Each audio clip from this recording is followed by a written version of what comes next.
de répondre à notre invitation. Bienvenue à Babacar, comme on dit au Sénégal, au docteur, mais moi je dirais au professeur, puisqu'il est maître de conférence. Et c'est cette filiation que moi j'ai privilégiée. Donc bienvenue, et bienvenue à Diallo, que je viens de connaître, et très très gentil, et qui n'a ménagé aucun effort pour l'organisation de cet événement.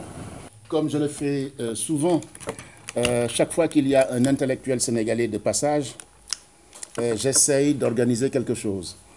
Parce qu'il est important que la diaspora, ceux qui sont là, et les intellectuels se rencontrent pour échanger, discuter, dialoguer. Et il est question d'un ouvrage aussi qui est sorti, un ouvrage de qualité, et j'en parlerai tout à l'heure.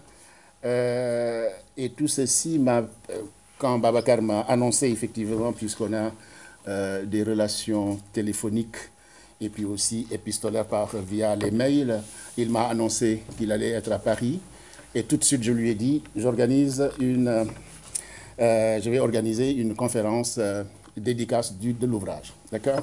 Et donc, c'est ce que j'ai fait. Et rapidement, j'ai pris contact avec une association avec qui je travaille souvent et qui me permet d'avoir cette salle. Donc, je reçois ici souvent des intellectuels. Et bientôt, cette histoire d'ailleurs de salle sera réglée, puisque M. Fall, qui est là, et M. Aïdara, nous sommes en train de travailler à la Maison de l'Afrique à Montreuil. Donc, ce sera bientôt fini. On aura vraiment une Maison de l'Afrique où on aura de grandes salles, où on peut se réunir. Vraiment, je suis pressé que ça aboutisse et vous serez tous informés le moment venu, quoi. Voilà. Hein? Mais c'est vrai que Bastille aussi est centrale. Alors, je vais laisser la parole peut-être à Diallo pour dire un petit mot et après j'enchaîne. Voilà, bonsoir tout le monde. Je me présente, c'est Alpha Diallo, responsable politique FDS en France. Donc ça fait, il y a quelques années, nous avons initié l'implantation du parti FDS Les Guelwaars en France. Ce n'était pas évident au départ parce que voilà, il fallait vraiment implanter le parti en France. Donc j'étais au départ à Rennes, il y a certains camarades qui étaient en France, d'autres dans d'autres villes, à Paris, d'autres étaient à Paris, d'autres à Lille. Finalement, j'ai déménagé sur Paris, on a commencé vraiment à travailler sur la structuration du parti. Donc c'est un jeune parti et nous avons vraiment participé à toutes les manifestations organisées par la société civile, et que ce soit au Sénégal mais ici en France. Donc nous avons pris part toutes les initiatives qui ont été prises par l'opposition. Donc nous avons toujours participé. Donc si vous allez sur Internet, vous pouvez voir nos différentes contributions qu'on a eu à faire. Et notamment quand notre leader à l'époque était injustement mis en prison. Donc c'est ça, le parti, c'est un jeune parti. Donc nous invitons tous les camarades ou bien toutes les personnes intéressées à nous rejoindre. Et je travaille avec la camarade Khar Ndiaye. Il y a certains aussi qui sont dans la salle comme Abdou, Ahmad Ba. Donc d'autres aussi voilà, qui n'ont pas pu venir aujourd'hui. Je remercie tous ceux qui ont répondu à notre invitation. Je pense qu'aujourd'hui, avec ce livre, La vocation de servir, j'invite vraiment tout le monde à le lire. Parce que c'est intéressant, ça nous permet vraiment de savoir la vision politique de Dr Babacar Diop, mais aussi comment il veut vraiment apporter sa touche personnelle, c'est-à-dire que faire autrement la politique. J'ai essayé de le parcourir un tout petit peu, je pense qu'il va revenir sur ça. Il a l'habitude de le dire depuis maintenant il y a des années, c'est-à-dire que la politique ne doit pas être un enjeu de pouvoir, c'est-à-dire que faire de la politique juste pour conquérir le pouvoir, mais la politique doit être quelque chose qui va contribuer à la transformation de la société. C'est-à-dire comment faire de telle sorte que si on fait de la politique, que ça puisse profiter aux populations, aux citoyens. Donc c'est-à-dire qu'on ne doit pas faire la politique juste pour conquérir le pouvoir. Donc c'est-à-dire que ça doit être là pour les opprimés. Et comme il le dit aussi très bien, il est le candidat des opprimés, il est le candidat des pauvres. Donc je pense que c'est un livre qui est très intéressant. J'invite tout le monde à le lire, comprendre aujourd'hui la vision politique de Dr Babacar Diop, ce qu'il veut faire, parce qu'il est candidat également pour les élections en 2024, donc c'est un candidat déclaré. Donc voilà, nous invitons vraiment à lire ce livre très intéressant. mais aussi à rejoindre ce jeune parti qui est là, FDS, les Guelwaars, ici en France. Donc, je n'avais pas prévu de prendre la parole.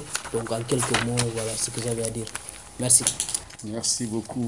Alors, donc je reprends la parole pour présenter Babacar, que j'ai rencontré pour la première fois d'ailleurs. C'est le professeur Djibril Samb que nous avons en commun.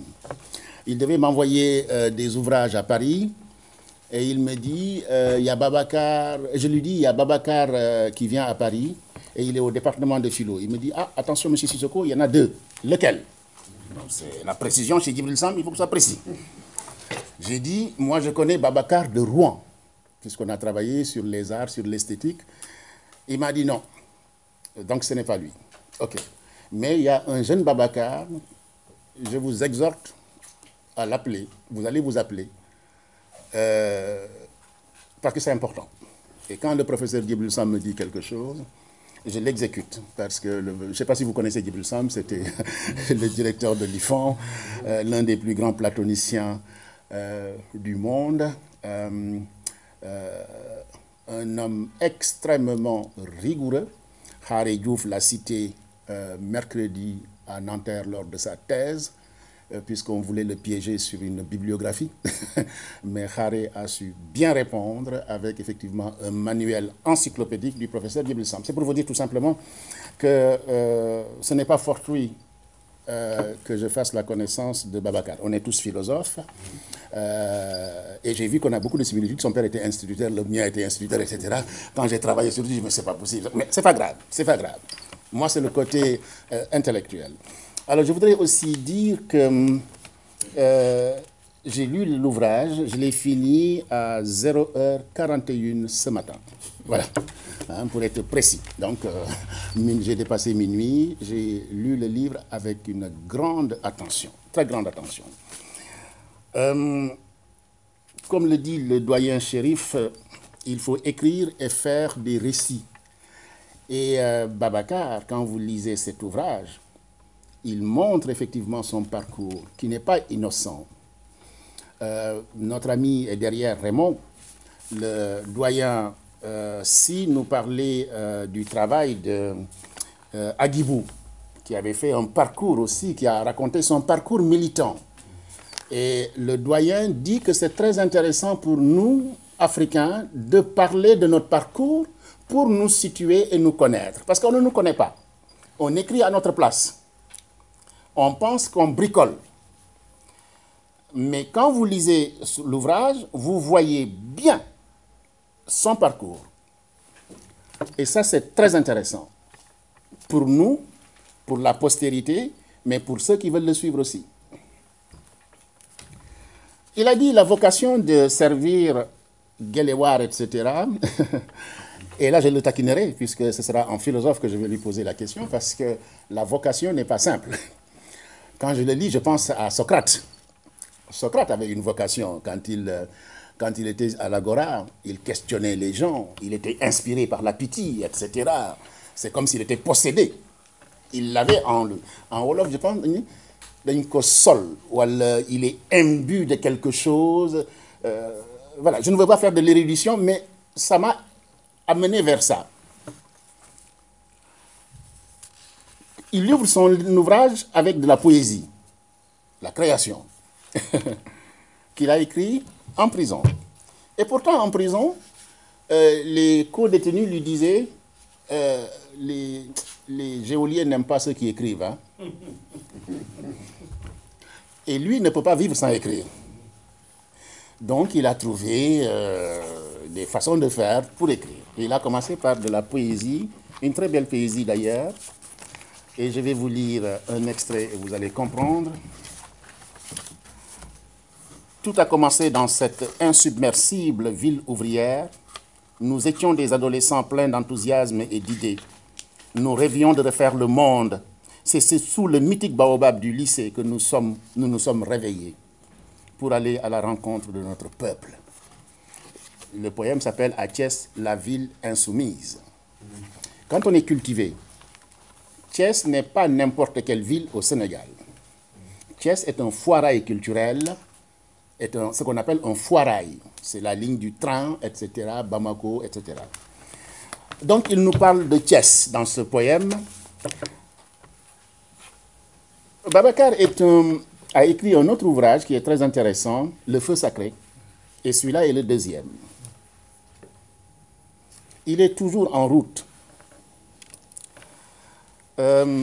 Toujours en route pour instruire et donner effectivement son sentiment sur l'existence, sur la politique, mais sur beaucoup de choses, avec comme fondation une éthique. Fils d'instituteur, rigoureux. Il y a un de tes collègues qui disait, il est fils d'un instituteur rigoureux, rigoureux. C'est-à-dire que vous savez, à l'époque, l'instituteur, c'était le modèle. Il y avait l'instituteur, le prêtre et le médecin, l'infirmier ou médecin, etc. Donc, il ne fallait pas qu'il trahisse. Il y avait aussi le marabout après, mais dans le domaine bureaucratique, c'était ces trois personnes-là. Et après, dans la tradition, il y a les chefs coutumiers, etc. Donc, le papa était très, très rigoureux. Et quelqu'un disait aussi, Babacar, quand ils allaient jouer, lui, il s'enfermait dans sa chambre pour lire. Il ne perdait pas son temps. Il a milité, il a dirigé différentes structures. À Thiès, à Dakar. Babacar a des modèles dans la pensée. Je pense à Sémou Pathé, qu'il cite beaucoup. Sémou Pathé, il cite beaucoup, il a beaucoup travaillé sur Senghor. Je pense que sa maîtrise, son DEA et sa thèse. Je pensais que j'étais un grand spécialiste de Senghor, mais quand j'ai vu son parcours, moi j'ai travaillé sur la patrologie, je connais très bien Senghor, mais je vais me mettre en retrait quand il faudra parler de Senghor, puisque lui a travaillé maîtrise, DEA et le doctorat. Il a aussi convoqué Lincoln, Abraham, qui est un président des États-Unis, qui n'est pas n'importe qui. C'est-à-dire qu'à chaque fois qu'il donne un nom, c'est une référence. Une référence dans la conduite humaine. Si je me trompe, Babacar, tu me diras. Sémou Pathé, je l'ai dit. Cheikh Anta Diop, Senghor. Et pas plus tard qu'il n'y a pas longtemps, je pense que c'est un élu de France qui dit que vous avez en commun l'amour de Jaurès. Il n'y a pas longtemps que j'ai lu ça. Babacar a commencé... sa vocation a commencé par une circonstance douloureuse. C'est la mort de son jeune frère. Et faute de moyens, son jeune frère est parti. Et c'est à ce moment-là qu'il a pris conscience qu'il fallait se battre pour les démunis et les pauvres. Et je pense que c'est ça qu'il appelle aussi cette vocation de changer en construisant. Il utilise des mots vraiment qui sont... J'aurai pas le temps, mais lui et moi, on discutera de façon approfondie sur ces concepts. Mais quand il utilise des mots de changement, de construction, on sent qu'il y a ce qu'on appelle un tripalium, un travail qu'il faut faire. Préparer le citoyen à prendre le pouvoir par la connaissance et l'information. C'est-à-dire que c'est fini avec la politique politicienne. Il faut être nourri d'un savoir précis, pour pouvoir construire et faire évoluer notre société radicalement. Il a utilisé le mot. Et il y a un premier passage que j'ai lu tout de suite, c'est quand il parle de Djibril Samb, la lettre du professeur Djibril Samb, la leçon de dignité du professeur Djibril Samb à la jeunesse africaine. C'est le premier. Quand je prends un livre, je vais tout de suite à la table de matière et j'ai vu ce texte-là. Je ne vais pas le lire ici, je vous le laisserai lire, puisque je n'ai pas envie de faire la conférence à la place de Babacar. Tout ceci, j'avais écrit beaucoup de choses, mais après je me suis dit, oh, non, je vais déchirer ça. Voilà, ça ne sert à rien. parce que j'ai beaucoup travaillé là-dessus, mais ça ne sert à rien. Donc nous avons un homme, quelqu'un disait, qui a une parole, et il n'aime pas du tout parler pour ne rien dire. Et quand il parle, il essaye de faire. Il a la parole donnée. C'est ce que le monsieur a dit. Moi, je ne connais pas ce monsieur-là, hein, mais s'il le dit, ça doit être vrai. Et donc, ça, c'est... Et il est jeune, ambitieux, volontaire, et il a envie véritablement de changer le peuple, de changer la donne, de changer la politique. En aura-t-il les moyens? Je ne sais pas. Mais je pense que ceux qui voudront le suivre découvriront. J'ai envie de lui demander, avec son approche théorique, parce qu'en fait, pour faire de la politique, il a une conception théorique. C'est-à-dire qu'on ne fait pas de la politique. Ben, en se réveillant le matin, je vais diriger Thiès. Mais Thiès, ce n'est pas n'importe quel... Thiès, ça va, c'est costaud, quoi. Donc, il faut avoir pensé, avoir comme une cité idéale, hein, comme chez Platon, etc. Donc, il faut avoir réfléchi. Il faut avoir un bagage théorique solide. Ce bagage théorique, il l'a mis au service de l'action du concret. Ce qu'on appelle, comment on appelle ça, théorie-action. Voilà. Hein, la théorie, effectivement, va accompagner l'action. Et quelqu'un va me dire, mais oh, mais la théorie, ça ne marche pas toujours. Bah, il y a ce qu'on appelle en philosophie la falsification, c'est-à-dire que quand ça ne marche pas, tu réadaptes. Mais tout individu le fait, on n'est pas Dieu, sinon on serait à la place de Dieu. Lui, quand il fait, il n'y a pas d'erreur. Mais nous qui sommes imparfaits, ben, on essaye. Et comme le disent encore les philosophes, il y a ce qu'on appelle la probabilité ou la commodité, c'est-à-dire que si ce n'est pas à 100%, ce sera à 95%. C'est-à-dire que l'individu a une approche théorique bien constituée, et donc s'il l'applique, s'il échoue, il va échouer de 5%. Donc les 5% à rétablir ne seront pas difficiles. Et il parle beaucoup, et je vais terminer là, de la construction du citoyen. Et ça, moi, c'est un concept que je travaille beaucoup. C'est-à-dire qu'avoir une conscience citoyenne. Je n'aime pas la personne qui va voter parce qu'il a faim, on lui a donné de l'argent. Je veux que le citoyen ait des convictions. Et quand il parle de construction, quand il parle de transformation radicale, je pense à formation, à éducation, etc., etc. Et l'éthique gouverne toujours sa politique et sa pensée. L'éthique. Est-ce que ce que je fais est bien? Bien. Et il a, c'est pas inventé, il y a le concept de Denkan. Il a vraiment mis le Gelewar. J'ai travaillé sur ces concepts, mais comme je vous ai dit, je ne vais pas m'attarder dessus. Mais le Denkan. Et je terminerai là parce que le Denkan, on te confie une mission. Tu es au service du peuple. Mais tu es au service. C'est très fort la notion de Denkan qu'il utilise. Tu es au service. Quand vous allez dans la patrologie, par exemple, le grand chef religieux, c'est lui qui va laver les pieds. Regardez le pape. Il est au service des fidèles. Il va laver les pieds. Dans les confréries, c'est le chef qui va laver là où tout le monde va poser. Vous avez compris ce que je veux dire. Aux toilettes. C'est le chef.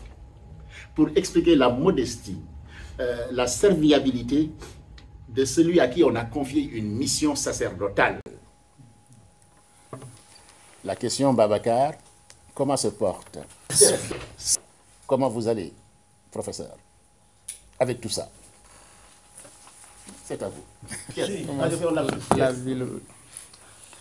Merci, je voudrais tout d'abord saluer tout ce public de Paris et tous ces concitoyens sénégalais et tous ces compatriotes africains aussi qui ont fait le déplacement pour assister à cette séance de dédicace. Mais vous me permettrez tout d'abord de remercier Pape Bakary pour sa générosité et sa disponibilité, tous les efforts qu'on sentit mobilisés et pour permettre donc la réalisation de ce vœu qu'il avait, ce souhait qu'il avait d'organiser cette séance de dédicace.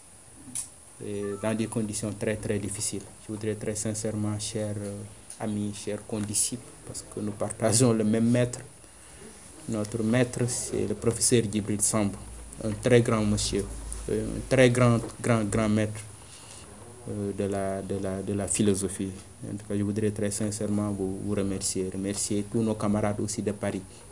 Alpha, le coordonnateur de la cellule ici à Paris, les Amat, les Khar, Abdou Kamara, tous ceux qui sont mobilisés pour l'implantation de notre parti dans la diaspora, pour faire de FDS une voix audible et dans un avenir proche en faire la première force politique dans notre pays.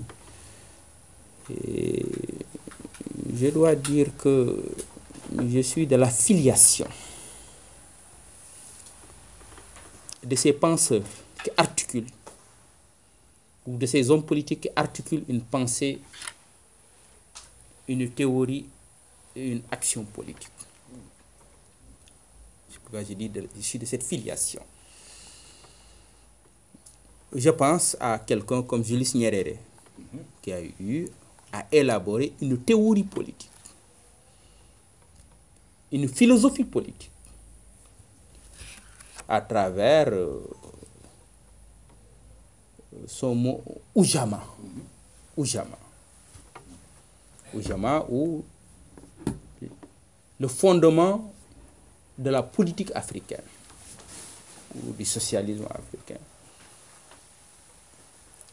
Je pense à Léopold Senghor à travers son concept de socialisme africain ou de négritude. Je pense à Mamadou Dia à travers la révolution des Badola. La révolution des Badola, qu'on peut retrouver dans ses écrits et surtout dans Mémoire d'un militantisme d'un militant du tiers-monde. Je pense à Kwame Nkrumah à travers le conscientisme. J'ai pensé que un homme politique dans notre contexte africain devait d'abord concevoir une philosophie politique, une théorie politique. Et pour moi, cette théorie politique ne devait pas être désincarnée. J'ai voulu lui donner des racines culturelles, historiques, profondes. J'ai voulu raciner mon discours politique.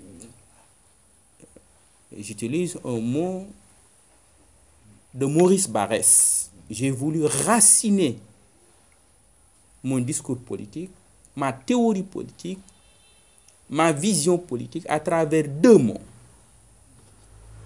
Denkane et Gelawar. La politique comme Denkane qui ouvre une nouvelle perspective politique, décoloniale, parce qu'il s'agit pour moi de décoloniser la pensée politique. La politique est toujours enfermée dans une vision occidentale. Parce que, pourquoi je dis, elle est encore dominée, les théories politiques, par Machiavel, Thomas Hobbes, la politique comme domination, comme instrumentalisation. Domination, instrumentalisation, manipulation.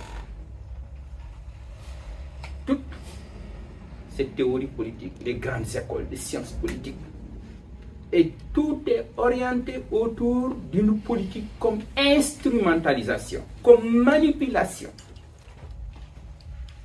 pour accéder au pouvoir ou pour conserver le pouvoir. Cette conception de la politique que j'appelle la politique comme domination, j'ai pensé qu'il fallait ouvrir une autre perspective, plus humaine. La politique comme libération de l'homme, comme libération la politique en vérité comme service. La politique est un service. Elle n'est pas une profession. Elle est une vocation noble parce que c'est un appel intérieur. C'est pourquoi je compare dans le livre l'homme politique au religieux, l'homme politique à l'homme des armes. Le religieux consacre sa vie à Dieu. C'est une vocation. L'appel des armes. Le militaire consacre sa vie à l'armée. L'homme politique consciencieux, quand j'ai dit l'homme politique, j'ajoute consciencieux, consacre sa vie à son peuple jusqu'au dernier souffle. C'est une vocation, c'est un appel intérieur. Et lorsqu'on s'engage dans cette voie, il y a un texte que j'appelle les risques de la politique. Lorsque je dis les risques de la politique, c'est l'homme politique consciencieux qui se consacre à son peuple. Cette voie-là, c'est une voie dangereuse, périlleuse. Périlleuse. La privation. La solitude, Mamadou Dia. La prison, Mamadou Dia. L'incompréhension. Et même jusqu'à la mort. Allende, Chili. Sankara. Lumumba. Abraham Lincoln. Omar ibn Abdel Aziz. C'est une voie périlleuse. C'est cette voie-là que j'explore à travers ce que je dis, la politique comme d'incarner. D'incarner que je tire d'un mot wolof, du verbe denk. Le pouvoir politique, ce n'est pas une propriété. C'est quelque chose que l'on vous confie.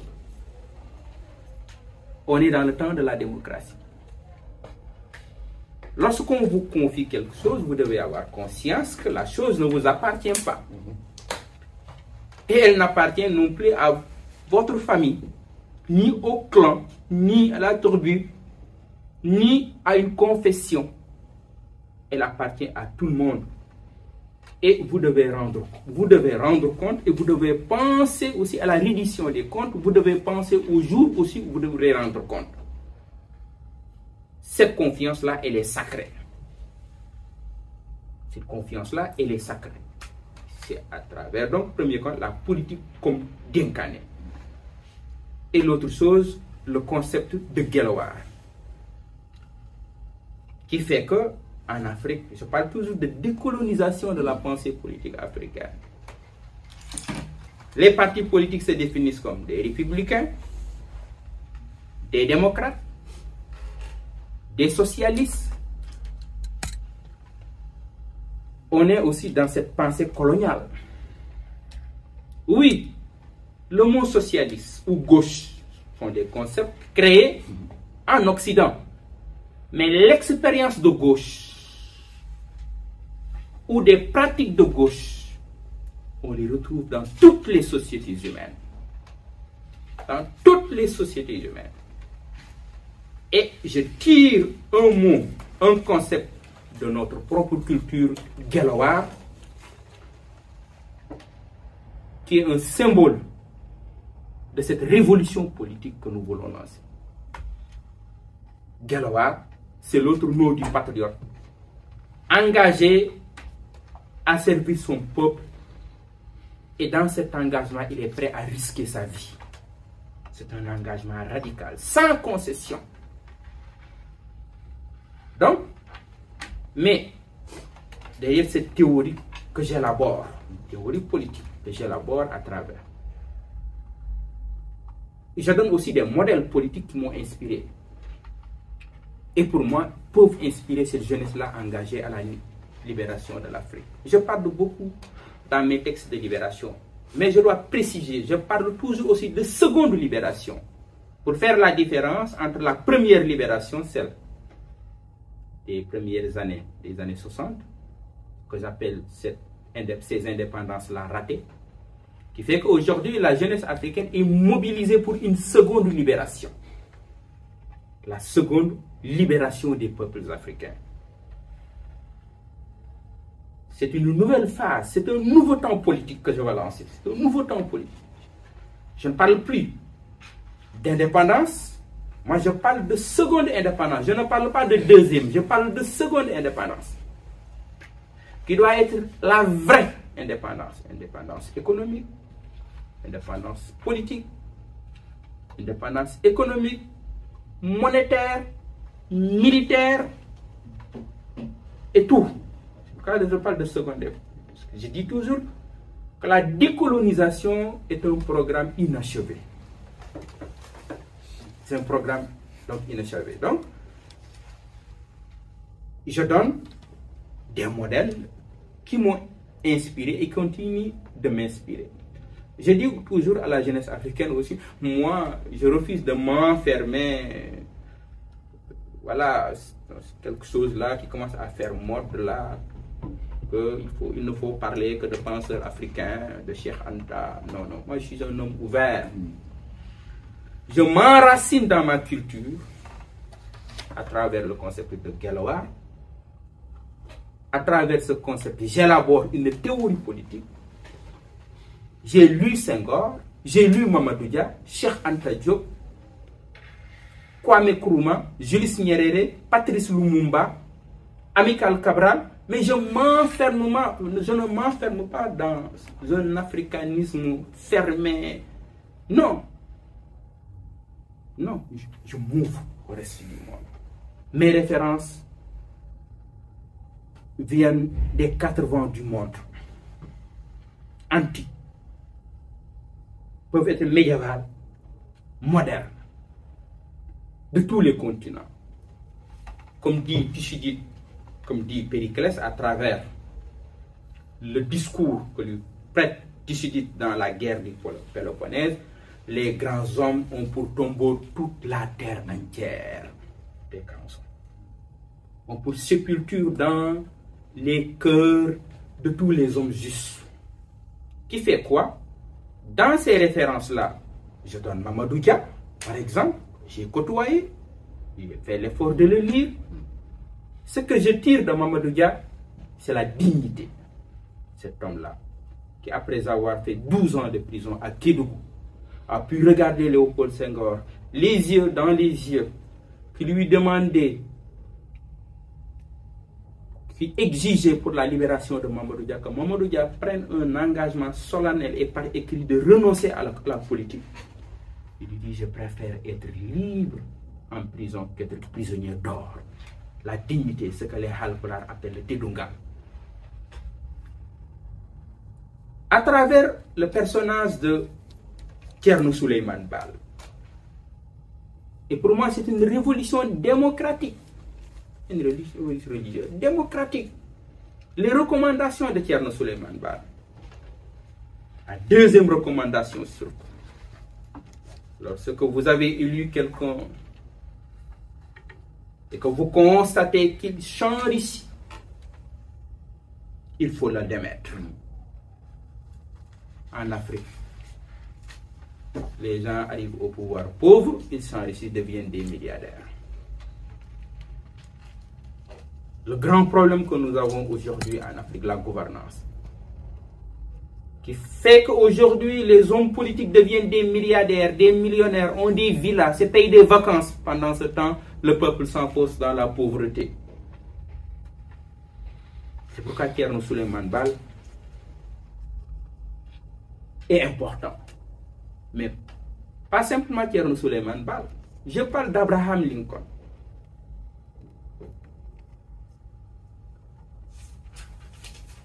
Ce qui me frappe chez Lincoln, c'est l'humilité, ses origines modestes. Et il a pu gravir tous les échelons jusqu'à être 16e président des États-Unis. Mais pas simplement ça. Lincoln, c'est aussi la déclaration d'émancipation des Noirs. C'est important. Lincoln, c'est le 13e amendement qui interdit définitivement l'esclavage aux États-Unis. Mais Lincoln, c'est l'homme qui dit, si l'esclavage n'est pas injuste, rien ne l'est. Cet homme-là, même s'il habite aux États-Unis, fait partie de mes références. Mais je pense à quelqu'un d'autre, Omar ibn Abdel Aziz. Pourquoi Omar ibn Abdel Aziz? C'est le sens de la justice. Si vous prenez, après le prophète, il y a ce qu'on appelle les 4 premiers califes. Abu Bakr, Omar, Ousmane, Ali ibn Affan, Ali ibn Abu Talib. Ensuite, il y a ce qu'on appelle la dynastie des Omeyyades. Mais la dynastie des Omeyyades s'est fondée sur la corruption, sur la violence, sur la domination.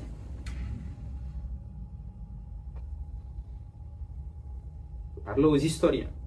La dynastie des Omeyyades,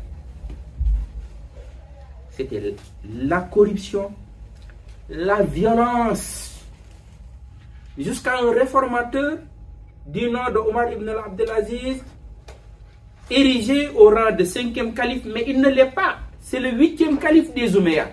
8e. Mais pourquoi on l'érige au rang de 5e? C'est son sens élevé de la justice lorsqu'il prend le pouvoir politique. Son sens élevé de la justice. On sait que lorsqu'il a pris le pouvoir, la capitale était à Damas. À un moment, les musulmans veulent agrandir la mosquée à Damas. Et c'était un pouvoir contrôlé par les musulmans. Une communauté catholique vient vers Omar ibn Abdel Aziz, il dit qu'une partie là de la mosquée nous appartient. Et qu'est-ce qu'il fait? Il demande aux musulmans d'arrêter les travaux. Il demande aux musulmans d'arrêter les travaux. Le sens de la justice. Et voilà quelques références que j'aborde dans le livre pour dire quoi? L'enjeu n'est plus un enjeu de pouvoir. L'enjeu n'est pas de gagner la prochaine élection.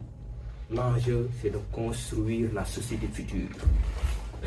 L'enjeu est de construire une société nouvelle, fondée sur la justice, sur la liberté, sur la dignité. Je vous remercie. Voilà, merci beaucoup, professeur. Merci, Babacar, pour toute la vision qui traverse effectivement votre choix, votre décision de faire de la politique et qui se nourrit d'une théorie, ce qu'on appelle une théorie active, qui est bien pensée, bien réfléchie et avec des concepts que tu trouves dans notre patrimoine africain. Ce qui ne t'empêche pas d'être ouvert au monde. La preuve, tu te réfères beaucoup à Lincoln. Il est évident qu'il y a une manière d'aborder donc cette déconstruction de la philosophie politique et tout simplement une manière d'élaborer une nouvelle théorie. Mais en interrogeant le concept de Gelawar, tiré quand même de ce qu'on peut appeler nos structures sociales. Ce que Cheikh Anta Diop a appelé nos structures sociales. Dans nos structures sociales, il y avait les ordres, donc les statuts, les ordres et les classes sociales. Et Gelawar, c'est en partie quelque chose qui est tiré dans la haute société des hommes. Bon, est-ce que justement c'est pour faire référence ou bien pour déconstruire ce qu'on a appelé aujourd'hui la culture des Nyényos? Parce qu'en fait, ce qui représentait le Gelawar, c'était une sorte de sacerdoce. Quand je me lançais en politique, le roi du Sine était justement élu. Mais n'oublions jamais que si le roi du Sine fautait ou avait fait des transgressions que les sages considéraient comme dangereuses pour la société des Guelewars, on chopait le roi, on l'emmenait en brousse pour bien le tabasser, pour lui montrer que justement il y a la société qui doit se pérenniser et il n'y a que des erreurs qui ne sont pas à commettre. Et il me semble-t-il, aujourd'hui, peut-être votre référence, c'est pour faire référence à l'impunité que nous connaissons aujourd'hui dans la société sénégalaise. Ce n'est plus la culture du Guelewar, c'est une culture de la légèreté partout. On peut appeler ça comme on veut, mais on a comme l'impression que les puissants, en tout cas, n'ont plus de compte à rendre à personne. Et bon, sans se référer justement à Aristote, peut-être qui est notre grand maître, dans sa hiérarchisation typologique des trois, l'oligarchie, la monarchie et la démocratie. Ce que nous avons, nous, comme modèle, aujourd'hui au Sénégal, c'est la démocrature. Parce que la politique a perdu du sens. La politique a perdu du sens aujourd'hui au Sénégal.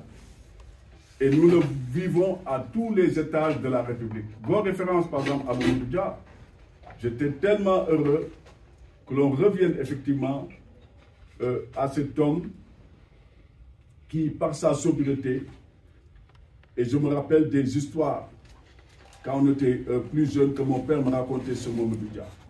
Un jour, un de ses directeurs de cabinet trouve Mamadou Dia dans sa maison de Mbao. Et Mamadou Dia était couché sur un lit de paysans, les lits qu'on fabriquait à Tambacounda ou Kédougou. Il lui dit, mais vous vous rendez compte, président du conseil, ce lit-là, il faudrait absolument le changer. Le président ne dit rien, lui dit de toutes les manières, c'est mon lit et je l'ai acheté avec mon argent. Donc je ne compte pas le changer. Sur ce même président, je ne sais plus, ce même directeur de cabinet ou conseiller, en tout cas de Mamadou Dia, se rend chez les Libanais et livre tout un arsenal de meubles extrêmement magnifiques et tout.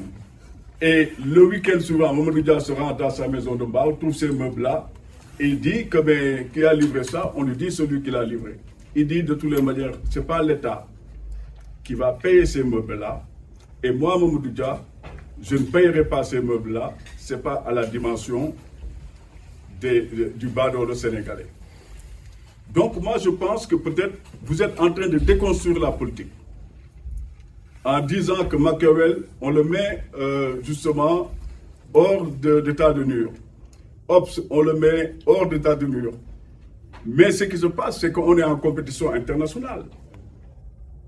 Si les gens utilisent des modèles en géopolitique, etc., ces mêmes modèles, nous serons obligés de les appliquer, de nous les appliquer. Et de les appliquer aussi à l'extérieur. La guerre, Clausewitz. Ou bien quand on s'inspire du Vietnam, je reviens du Vietnam.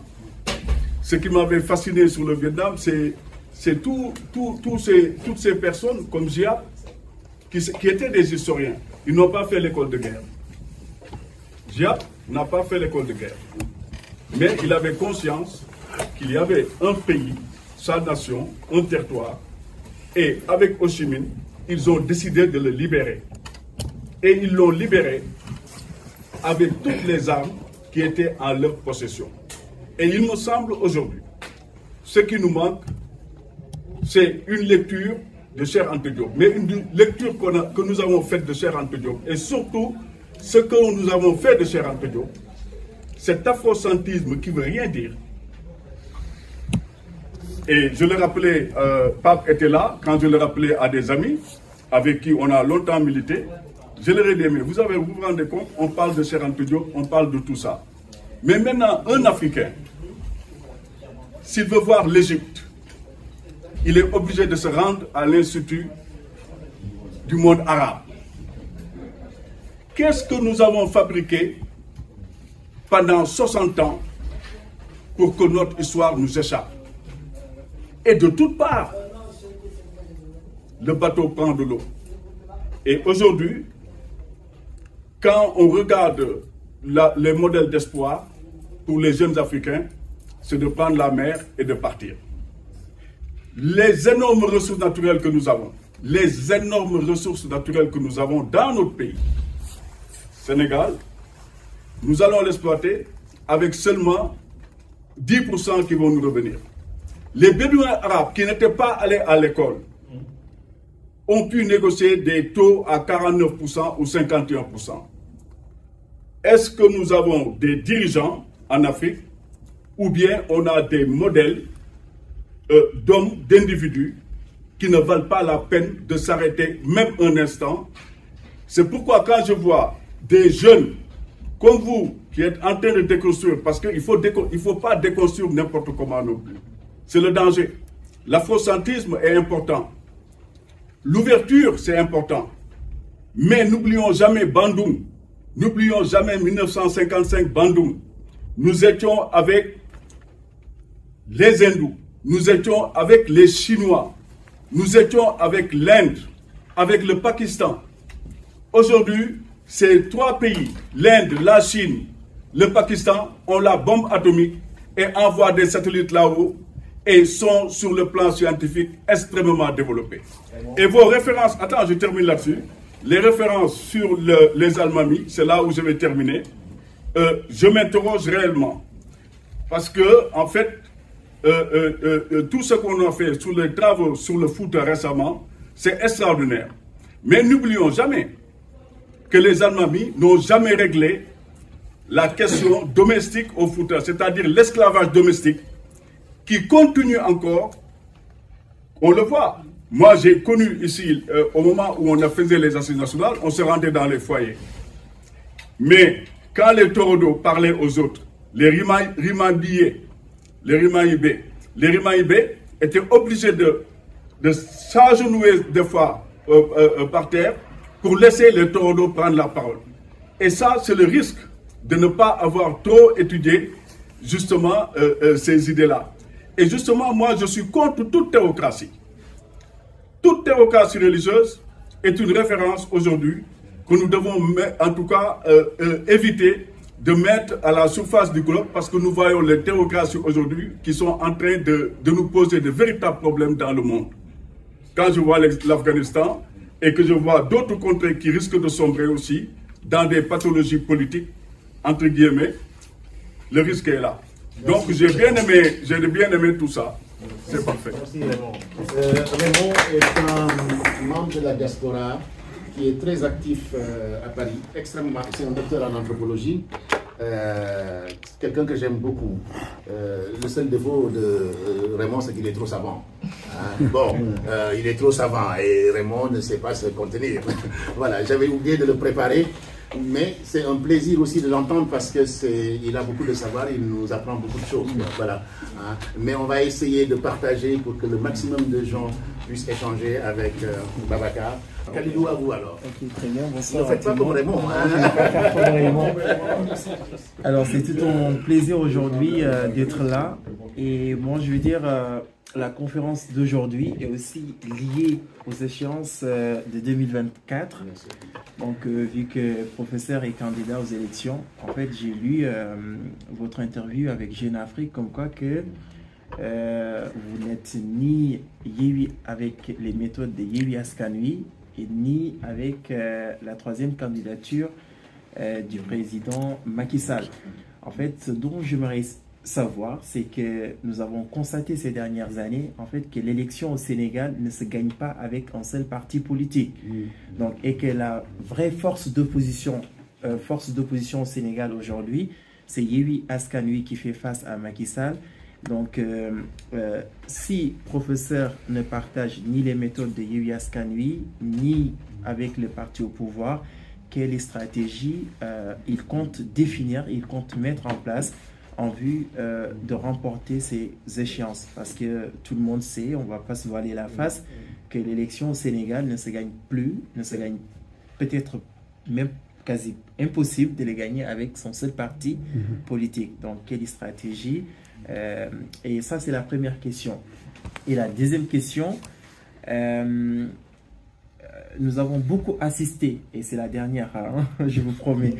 Alors, la deuxième question et la dernière, c'est que pendant longtemps, les leaders politiques au Sénégal, tout comme en Afrique, généralement, nous ont fait rêver, en fait, avec des discours politiques, avec des idéologies. Macky Sall en a tenu, Abdoulaye Wade avant Macky Sall en a tenu également, et des jeunes croyaient à ces discours, des jeunes croyaient à ces idéologies que ces leaders promouvaient, et qu'avec des références comme les vôtres aussi, et qu'à un moment donné, lorsqu'ils ont eu le pouvoir, en fait, il y a eu un reniement total de tout ce qu'ils vantaient, tout ce qu'ils disaient. Alors, la deuxième et la dernière question, c'est que, professeur, quelle garantie vous donnez, nous, à la jeunesse? Parce que vous n'avez plus droit à l'erreur, que ce soit vous, que ce soit un autre homme politique, que ce soit dans la diaspora, que ce soit au Sénégal, que ce soit partout en Afrique. Nous sommes tous animés, en fait, par ce désir de voir cette décolonisation dont vous parlez tout à l'heure. On est tous déterminés, qu'on vive dans la diaspora, qu'on vive au Sénégal ou partout en Afrique. On est déterminés, en fait, à faire décoller le continent africain. Donc, quelles sont les garanties que vous donnez à nous, jeunesse africaine, que vous n'allez pas faire comme vos prédécesseurs? Je vous remercie. Je voudrais tout d'abord remercier le doyen Raymond pour ces pertinentes questions et Khalidou. Doyen Dialawar, je l'érige en concept. Les mots, ils naissent, ils grandissent, certains meurent. Les mots, ils naissent, certains grandissent, naissent, grandissent, certains prennent de nouvelles significations. Si vous voyez dans le texte, il y a un chapitre qui a pour titre Dialawar, histoire et signification. Signification au pluriel. Pour vous épargner tout ce côté historique, que j'ai fouillé sur cette histoire de Dialawar. J'ai organisé même un colloque à l'université sur cette question. Mais je fixe un moment simplement, le moment avec Sembène Ousmane, le personnage Dialawar. Le personnage Dialawar, à travers ce discours-là, où il prend la parole pendant 5 minutes, exprime toute la volonté de changement de la jeunesse africaine. Juróomi baaraam yi ñu tàllal yalwaan benn baaraam bu ñu tàllal ab joxoñ gis nga réew ci boppam bu fekkee li muy dund ak di ko woddoo mi ngi ko yaakaar ci réew ni moom gis nga réew mooma li ko dalee ci maamam ak ay sët-sëtaatam benn kàddu dong lay xam laaj ma ban kàddu jërëjëf jëf la mendicité des pays africains, la mendicité des peuples africains, cette culture de la mendicité. La revendication de notre jeunesse est une revendication de dignité. Voilà. On peut résumer la revendication de notre jeunesse. Elle veut plus de dignité. Nous ne voulons plus dépendre des institutions du Bretton Woods international qui nous dictent des programmes. 10 ans après, on se rend compte que c'était de la catastrophe. La dette, elle est là. Le Sénégal, aujourd'hui, de Macky Sall, est à 77,3% de dette, d'après le FMI. Et cette dette-là a été utilisée pour faire quoi? Des dépenses de prestige, simplement. Pendant ce temps, notre école est là, des abris provisoires. Pendant ce temps, nos universités sont encore là, souffrent d'infrastructures. Pendant encore ce temps, notre jeunesse est là. Investissent cette mère, Barça ou Barça. Alors que lorsque Macky Sall arrivait au pouvoir, on était à 42%. Aujourd'hui, on est à 77,3%. D'après le FMI, ce n'est pas mes chiffres. Et qu'est-ce qu'on a fait du terre? Terre, 700, 1000 milliards. Pour faire quoi? Vous avez parlé de Mamadou Dia. Lorsque je suis arrivé en France, j'ai été interrogé par beaucoup d'intellectuels de la société française, journalistes. Qu'est-ce qui fonde aujourd'hui la popularité de Mamadou Dia au Sénégal? Cet homme qu'on a isolé, qu'on a emprisonné. On l'a effacé de la mémoire collective de notre pays. Alors que les gens oublient que c'est Mamadou Dia qui a signé l'acte d'indépendance de notre pays. Les gens oublient que c'est Mamadou Dia qui a dirigé le premier gouvernement du Sénégal, la loi cadre de 1957. C'est Mamadou Dia qui est l'auteur du premier plan de développement, le plan quadriennal, avec l'aide de Père Lebré, François Pérou. C'est le Mamadou Dia qui a conçu l'ENAM, l'ENEA. Le professeur Djibril Samb dit ce qu'on dit chez nous, la nation, le père de la nation. La nation n'a pas de père. Mais par contre, l'État a un père. Le père de l'État moderne du Sénégal, il s'appelle Mamadou Dia. On le présente comme un ancien premier ministre. C'est faux. Mamadou Dia n'était pas un premier ministre. C'est plus qu'un premier ministre. Mamadou Dia fut le chef de l'exécutif de notre pays. C'était le président du conseil du gouvernement. L'équivalence de Angela Merkel ou de Margaret Thatcher. C'est ça Mamadou Dia. C'est faux de dire un premier ministre. Il était le chef de l'exécutif. Relisez le discours de Mamadou Dia aux Nations Unies en 1961. C'est lui qui a porté la voix du Sénégal. On était dans un régime parlementaire. Senghor inaugurait les chrysanthèmes. C'est peut-être la 4e République en France. Qu'est-ce qui fonde la popularité aujourd'hui de cet homme? La dignité. Un homme incorruptible. Plutarque dit, dans les vies des hommes illustres parlant de Caton d'Utique, il dit le plus intègre des Romains. Mais Mamadou Dia est le plus intègre de nos hommes politiques. On peut ne pas être d'accord avec lui sur certaines de ses méthodes, mais personne, aucune personne de sa génération ne peut remettre en cause son intégrité morale. Jusqu'à la tombe, il s'est opposé à Senghor, il s'est opposé à Abdou Diouf, il s'est opposé à Abdoulaye Wade. Si Mamadou Dia avait accepté le marchandage d'Abdoulaye Wade, aujourd'hui, il y aurait des universités qui portent le nom de Mamadou Dia. Il a refusé. On donne des noms, Stade Valdiodio Ndiaye, Université Amadou Mahtar Mbow. Je n'ai rien contre ces personnes, c'est des gens qui méritent d'être célébrés. Mais on oublie qu'ils étaient des ministres dans le gouvernement de Mamadou Dia. Et aujourd'hui, on l'oublie. Il y a le verdict des tribunaux, qui peuvent être des verdicts uniques. Mais il y a le verdict de l'histoire. C'est le verdict de l'histoire qui a réhabilité aujourd'hui Mamadou Dia. Absolument. Et les Almamis. Moi, je ne parle pas des Almamis, je parle de Thierno Souleymane Baal. Je sais bien de quoi je parle. Je sais bien de quoi je parle. Et après Thierno Souleymane Baal, il y a une déviation. Je ne parle pas des Almamis, je parle de Thierno Souleymane Baal, qui a mené la révolution. Je ne parle pas de théocratie. Je vous lis le texte de Thierno Souleymane Baal. S'il y a quelque chose ici qui rappelle une théocratie, vous me dites. Moi, je suis chercheur. Je donne des références, je donne une bibliographie. Quand je donne une citation, je vous donne une référence. Moi, je ne cite pas pour le plaisir de citer. Ça, c'est mon maître Djibril Samb qui me l'a appris.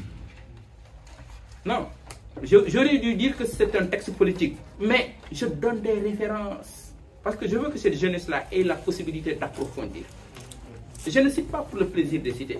Thierno Souleymane nous dit, je vous recommande, si je ne suis plus de ce monde, de rechercher pour assumer la fonction d'Almami, un homme désintéressé, qui ne mobilise les biens de ce monde ni pour sa personne, ni pour ses proches.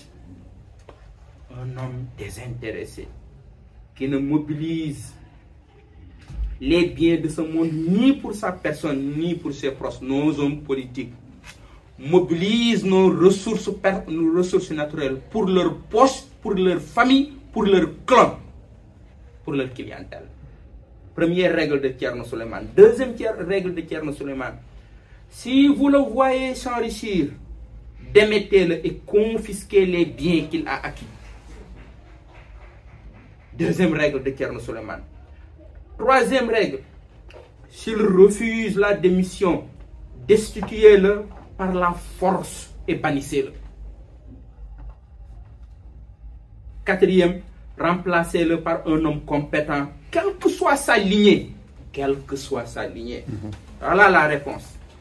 Quelle que soit sa lignée. Cinquième, veillez bien à ce que l'Almamia ne soit jamais héréditaire.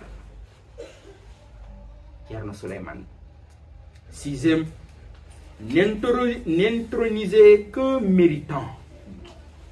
Il n'y a pas plus texte, plus démocratique, plus égalitariste que ce texte-là. Mais si on laisse des Occidentaux venir nous faire croire que c'est de la théocratie, c'est une révolution politique et démocratique. Je m'appuie sur ces textes. Maintenant, il y a des déviations après. Et comme après la Révolution, les principes de la Révolution et ce qu'on a fait de la Révolution française après, c'est autre chose. Mais les principes, à travers ce texte de Thierno Souleymane Ba. Allez, une question très pertinente. Je n'aime plus parler de Yewwi, évidemment. J'ai beaucoup de respect pour ce projet. Tous les gens avec qui nous avons travaillé au sein de ce projet. Mais les anciens communistes disaient seule la vérité est révolutionnaire. Une opinion publique ne peut pas être au-dessus de la vérité. Et lorsque j'ai commencé à alerter, j'ai été insulté, traîné dans la boue, parce qu'il y a des gens qui ne veulent voir que dans une direction ou la direction indiquée. Et voilà, aujourd'hui, Yewwi est un projet de libération. Yewwi est l'expression de la volonté de changement de notre peuple, de notre jeunesse. Et je suis très gêné par ce débat-là aujourd'hui. Et qu'on pouvait éviter. Mais comment l'éviter? S'accrocher toujours au principe. Toujours au principe. Le cardinal Adrien Sarr m'a reçu dans son bureau un jour en me disant: Babacar, le pouvoir n'est pas au-dessus de Dieu. Mais lorsqu'il me dit le pouvoir n'est pas au-dessus de Dieu, l'interprétation que j'ai de ses propos, rien n'est au-dessus de la vérité et de la justice. Rien. Aucune opinion publique. Aucune opinion publique. Aucune opinion publique ne peut être au-dessus de la vérité et de la justice. Cette capacité critique de liberté qu'on devait permettre à l'intérieur de cette organisation, de ce mouvement-là, pour réorienter les choses et savoir que c'est la volonté du peuple. Ce n'est pas la volonté d'un parti, ni la volonté d'un individu.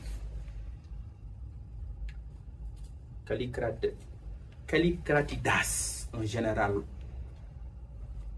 athénien de Sparte, disait: le sort de Sparte ne dépend pas d'un seul individu, mais le sort de nos pays ne peut pas dépendre aussi d'un seul individu.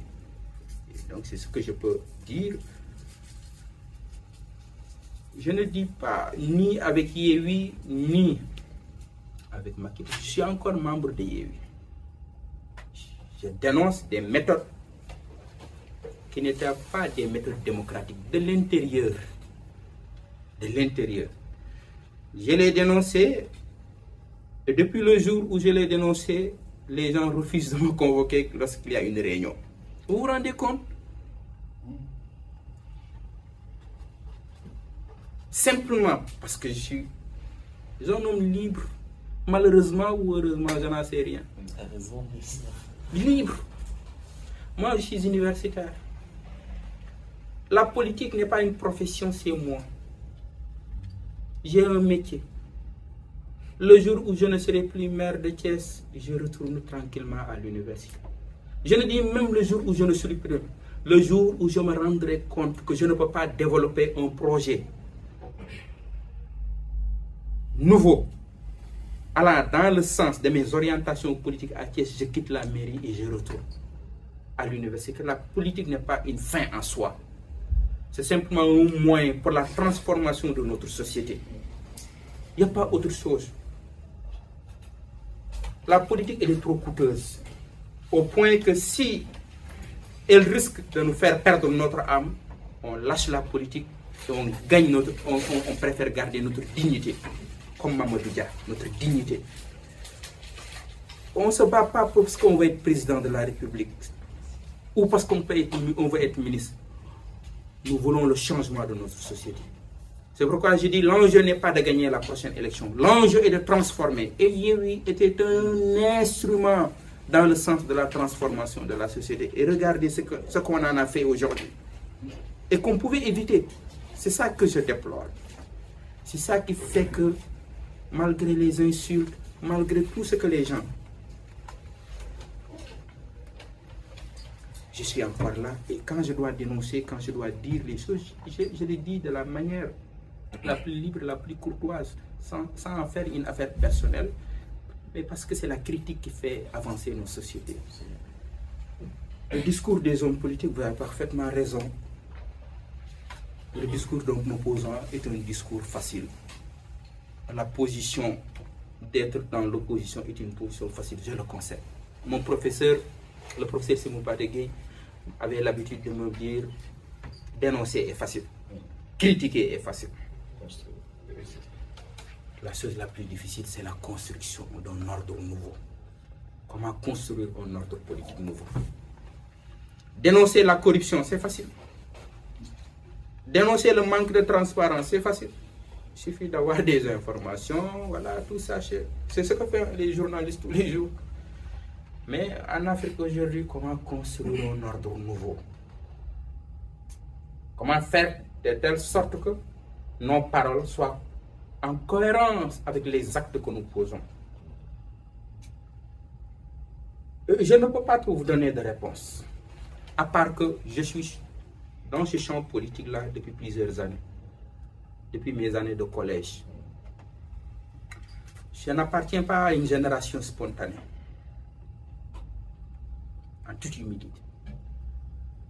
J'ai commencé à militer depuis 1997. J'étais au collège au CM Djibril Diaw. Je n'avais pas encore le BFM, je n'avais pas encore le bac, encore moins la licence ou le doctorat. Et je me bats encore tous les jours pour que mes principes soient en cohérence avec les actes que je pose sur la terre. Le reste, il appartient à chaque Sénégalais d'évaluer, de voir les engagements que j'avais pris avant d'être maire. Et est-ce que depuis que je suis maire à la tête de la ville de Thiès, où je parle en direct, est-ce que je vais dans le sens du respect de mes engagements ou pas? Et si le peuple de Thiès se rend compte que Babacar Diop est un homme corrompu comme tout le monde, ils n'ont pas à attendre. Ils n'ont pas à attendre. Voilà ce que je pouvais dire par rapport à votre question. Ben, je vais commencer par vous raconter une petite anecdote, après je pose ma question.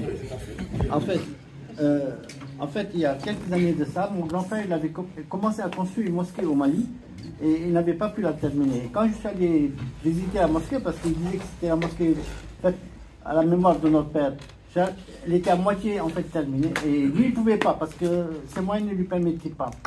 Mais j'ai rencontré l'imam de ce village, il avait 110 ans. Et son discours, il était couché. Il disait, je ne meurs pas tant que la mosquée n'est pas finie. Et ça m'avait tellement impressionné, sa conviction, sa force. En rentrant, parce que mon frère me l'accompagnait à l'aéroport, j'avais 126 €, je crois. J'ai donné ça à mon grand-frère. J'ai dit, tiens, ça c'est pour la mosquée, je reviens.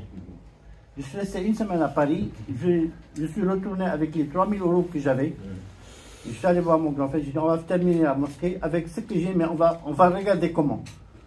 En fait, j'ai mobilisé tout le village, les enfants, tout le monde a travaillé. On a juste embauché un seul maçon et tout le reste, la peinture, tout le monde travaille. Mais l'histoire que je vais vous raconter dans cette anecdote, c'est quoi? C'est que chaque fois qu'on devait prendre une décision dans ce village-là, tout le monde se réunissait, le chef de village, autour de l'arbre et discutait.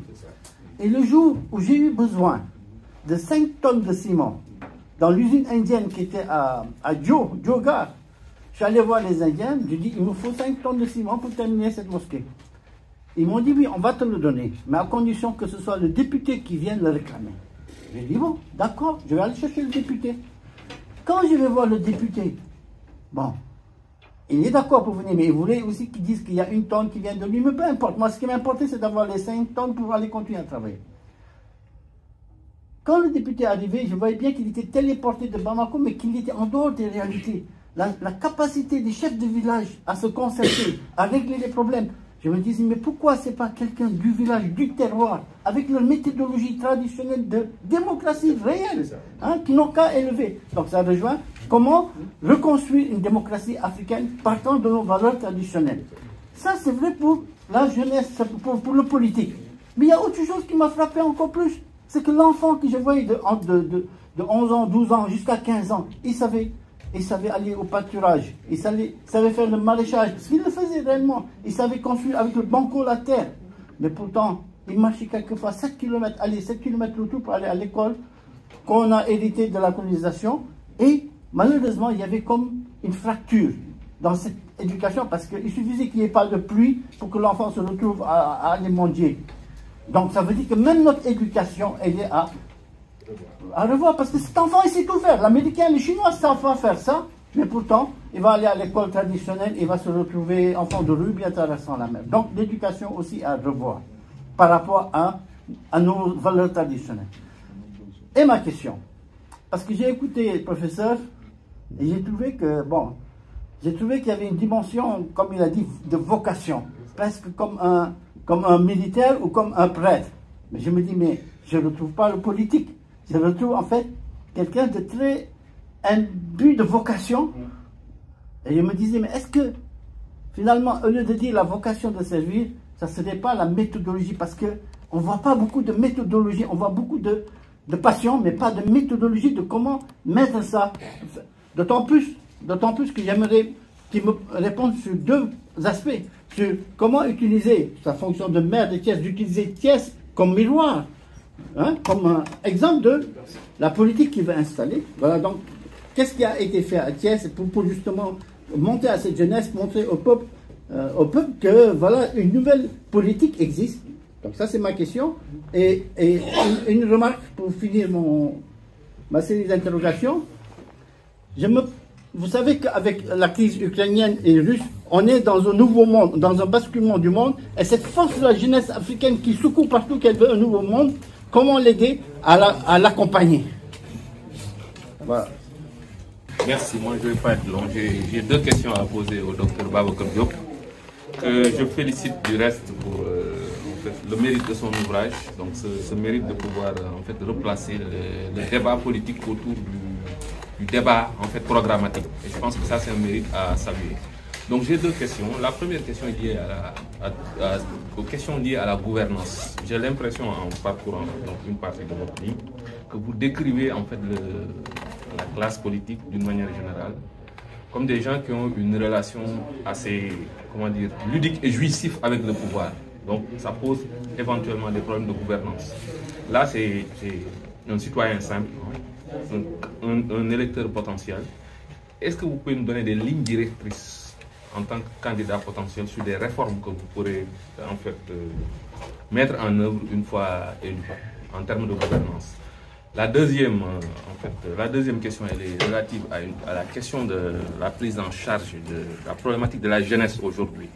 Parce que moi, de mon point de vue, l'écueil aujourd'hui des hommes politiques, c'est la question de la jeunesse. En termes de statistiques, vous avez 77% de la population aujourd'hui qui ont moins de 35 ans. Donc ça, c'est un écueil qui ne concerne pas uniquement le Sénégal, mais concerne tous les pays du monde entier. La question de la gestion de la jeunesse, particulièrement de l'emploi, est une problématique qui est universelle, si on peut dire. Est-ce que vous avez des idées précises relativement au Sénégal sur des réformes urgentes qui peuvent être mises en perspective avec les questions de l'éducation et du marché du travail? Merci. Pourquoi? Parce que quand il était président à la faculté des lettres, il a reçu plusieurs opportunités et il a totalement refusé, catégoriquement refusé. Donc je voulais commencer avec ce petit témoignage qui m'a beaucoup plu. En tant que leader politique, c'est ça qu'on attend de vous. Donc nous souhaitons une bonne continuation sur cette lancée. Ma question, elle va dans le sens des relations France-Afrique. Aujourd'hui, on est conscient qu'il y a un climat anti-français qui commence à émerger dans l'Afrique de l'Ouest, notamment dans les pays les plus proches du Sénégal, si nous prenons l'exemple du Mali, etc. Est-ce qu'aujourd'hui, dans votre projet, vous envisagez de fidéliser ces relations, ou vous faites comme les voisins sénégalais, comme le Mali, allant vers des coopérations plutôt Afrique-Chine ou Afrique-Russe? Merci. Bonsoir à tout le monde.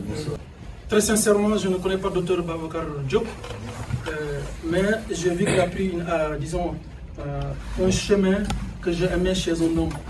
C'est-à-dire qu'au nom de quoi on se dit que tout le monde est dans Yéwi. On doit être dans Yéwi. Je pense que dans la vie, c'est la diversité. Et ça, c'est une position qu'il a prise, que j'ai agréablement appréciée. Pour moi, c'est ça, être un homme. C'est pas parce que tout le monde est mouton, on doit être tous des moutons. Et ça, c'est vraiment encourageant. Et je voulais vous féliciter par rapport à ça. Bon, j'avais énormément de questions, mais comme Papa Bakary, mon grand, m'a sollicité, je ne pas. Je te connais, il y aura un deuxième tour. Voilà, comme il y a un deuxième tour, il n'y a pas de problème. Ma question, elle va être très simple. J'en ai apparemment deux petites questions. Est-ce que M. Diop, quand vous créez un parti politique, on sait très bien que dans la plupart des partis politiques qui sont créés au Sénégal et en Afrique de façon générale, c'est des partis qui appartiennent aux fondateurs. Il n'y a jamais eu de congrès dans nos partis politiques. Est-ce que vous, aujourd'hui, vous êtes prêts, si vraiment vous vous réclamez comme étant un grand démocrate sauveur du Sénégal, est-ce que vous êtes déjà prêts à organiser un congrès dans votre parti? Si vous arrivez à le faire, en ce moment-là, c'est un signe de confiance que le peuple sénégalais pourra vous accorder, parce que vous serez peut-être la première personne à avoir entamé cette démarche-là. Ça, c'est ma première question. La deuxième question, c'est, je viens juste marcher sur la langue de mon frère. On sait très bien les problèmes géopolitiques auxquels l'Afrique est confrontée, notamment la crise du Sahel. Est-ce que vous, quand vous serez président du Sénégal un jour, et on l'espère que vous allez l'être, on ne sait jamais, est-ce que vous allez avoir une position courageuse à dire non aux francs CFA? J'espère que vous n'allez pas me faire à la Abdraman Diouf qui me dit que ça va être peut-être oui ou non. Est-ce que vous êtes prêt à sortir du franc CFA le premier jour de votre élection? Et je vais terminer sur ça justement. La monnaie sur le franc CFA, c'est une monnaie de la soumission du peuple africain. Et ça, tout le monde le sait. Je ne vais pas développer sur les avantages et les inconvénients du franc CFA, parce que tout le monde les connaît. Donc ma question, c'est de savoir vraiment, est-ce que vous serez prêt, non pas en nous disant, je souhaiterais dans 4 mois, ou dans 5 mois, ou dans 10 ans, est-ce que vous êtes prêt en 3 jours, parce que c'est des choses qui sont faisables. Il suffit juste d'avoir une machine, d'appuyer sur un bouton et la monnaie ça. Est-ce que vous êtes prêt pour le faire ou pas? Je vais m'en dire sur ça. Merci. Merci, doyen Ibrahim. Merci pour votre contribution et une question très pertinente. Vous me demandez une méthodologie, au-delà simplement de la vocation. Il faudra reconnaître en flagrant, c'est une méthodologie, parce que la révolution, elle est d'abord culturelle. Elle doit avoir des racines. Elle est d'abord culturelle. Et si on ne règle pas cette affaire culturelle, on n'ira nulle part. Dans 100 ans, nos enfants et nos petits-enfants seront encore là. Et j'ai peur, moi, de ça.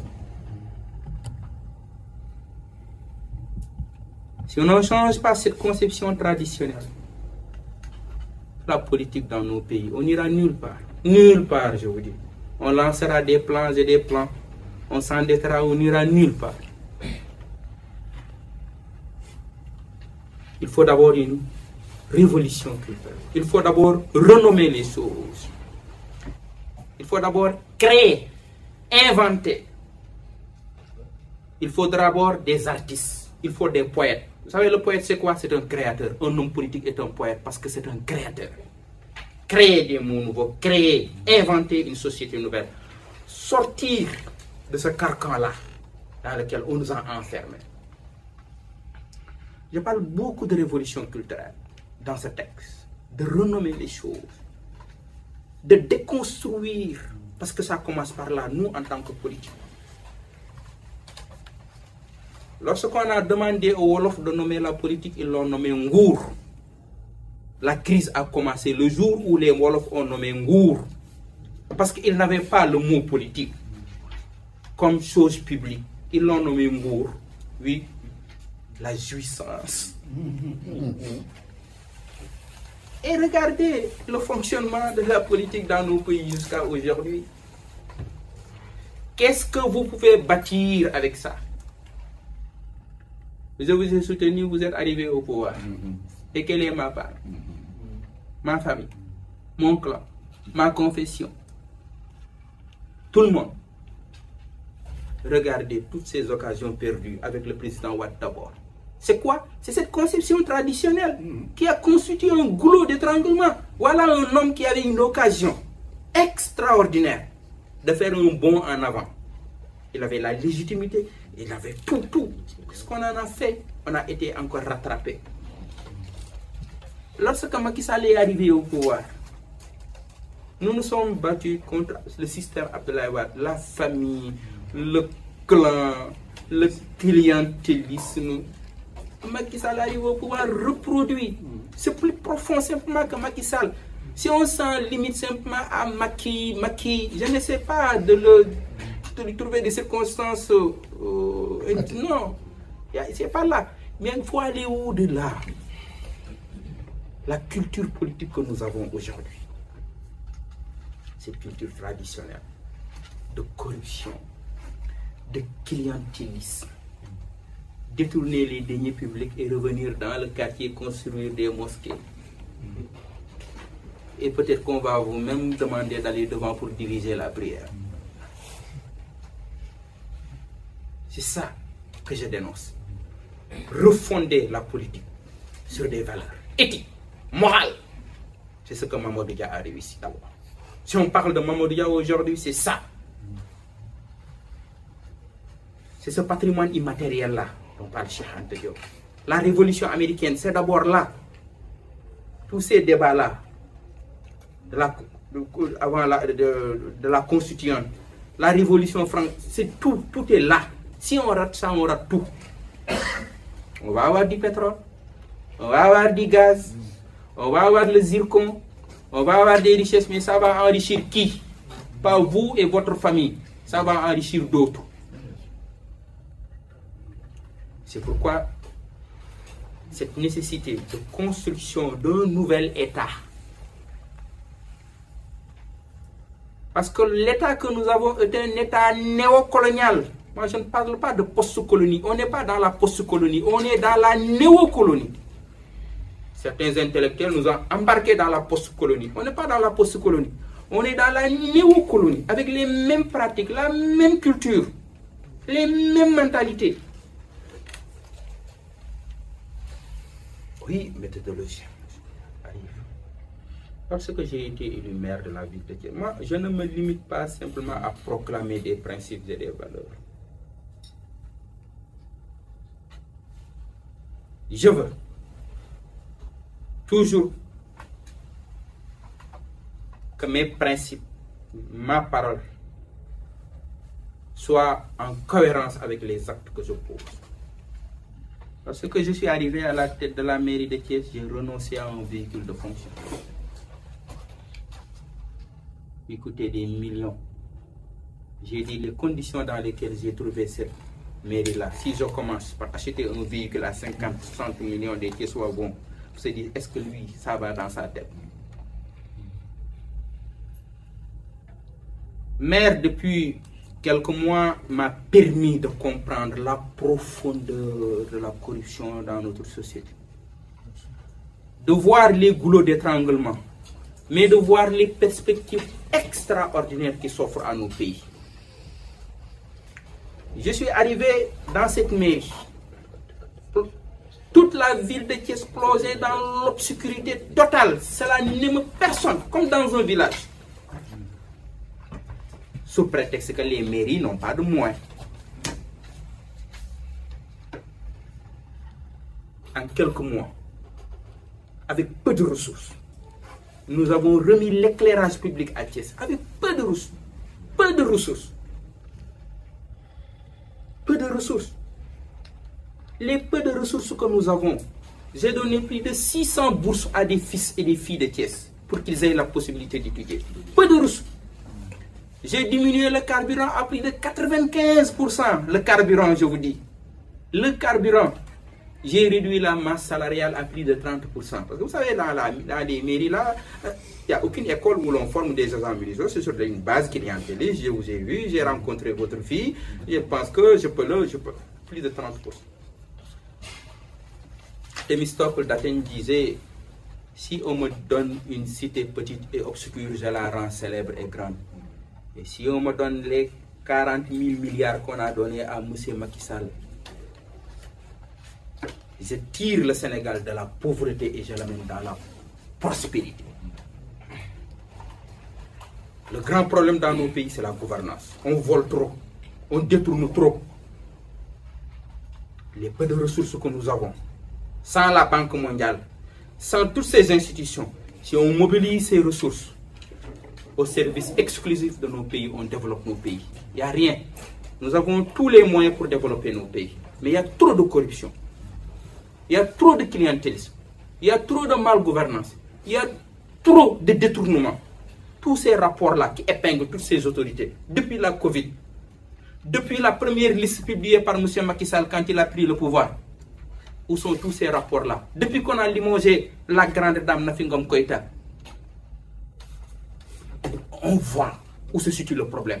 Mais on refuse de voir cette situation et on nous mobilise pour des questions qui n'en valent pas la peine.